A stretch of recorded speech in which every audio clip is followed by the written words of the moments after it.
Hello students, welcome to Environmental Science class. Today we will start with the discussion of the topic vehicular pollution as well as CNG program. Let's start with the discussion of vehicular pollution first. The process of burning gasoline to power cars and trucks contribute to air pollution by releasing a variety of emissions into the atmosphere. Emissions that are released directly into the atmosphere from the tailpipes of cars and trucks are the primary source of vehicular pollution. But motor vehicles also pollute the air during the processes of manufacturing, refueling, and from the emissions associated with the oil refining and distribution of the fuel they burn. Primary pollution from motor vehicles is pollution that is emitted directly into the atmosphere, whereas secondary pollution results from chemical reactions between primary pollutants after they have been released into the air. Major pollutants associated with motor vehicles are ozone, which can irritate respiratory system, causing coughing, choking, and reduced lung capacity. Particulate matter like soot, metals, and pollen human health by their deposition in the lungs. Nitrogen oxide cause lung irritation and weakens immune system.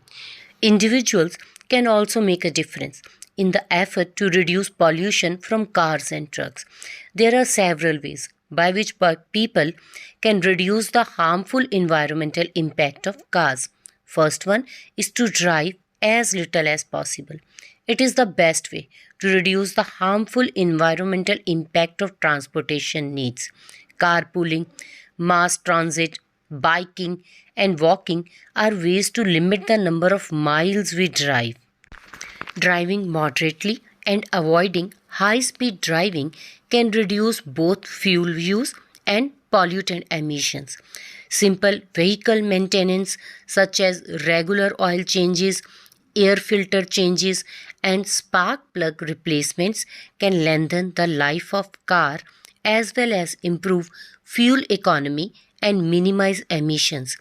Keeping tires properly inflated saves fuel by reducing the amount of drag a car's engine must overcome. During startup, a car's engine burns extra petrol. However, letting an engine idle for more than a minute burns more fuel than turning off the engine and restarting it. During warm periods with strong sunlight, parking in the shade keeps a car cooler and can minimize the evaporation of fuel. The government has also taken various steps to control vehicular pollution at macro level. Among it, one of the initiative is CNG program. So, the next topic we are going to discuss is CNG program. CNG is compressed natural gas. It is cheaper than petrol or diesel and very little is left unburned. So what is CNG program? In 1991, India published the first exhaust emission standards, but there were no fuel quality standards. Then in 1993, CNG has become available in Delhi at 3 filling stations for industrial and domestic users. Then the Supreme Court decided that cars put into circulation after 1995 would have to run on unleaded fuel. By 1998, Delhi was converted to 100% of unleaded fuel. By 1st December 2002, the last diesel bus had disappeared from Delhi's road as part of a program to improve public transport by offering more buses and only buses running on CNG. The vehicle industry was initially against CNG because global mass production is jeopardized by any local legislation.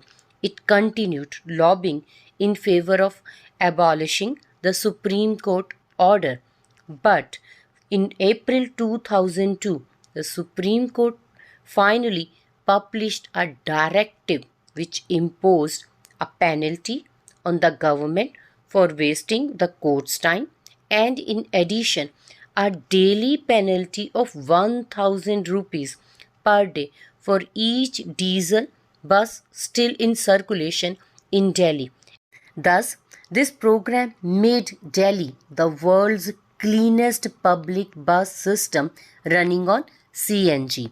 The main problem of CNG was to lay pipelines to deliver CNG through distribution points or pumps and ensure uninterrupted supply. Though parallel steps were taken like phasing out of old vehicles, use of unleaded petrol, use of low sulfur petrol and diesel, use of catalytic converters in vehicles, application of stringent pollution level norms for vehicles. A new auto fuel policy was laid and introduction of Euro 2nd, Euro 3rd, Euro 4th and Bharat Stage 4th norms are set to reduce air pollution in Delhi and other big cities of India. Thank you.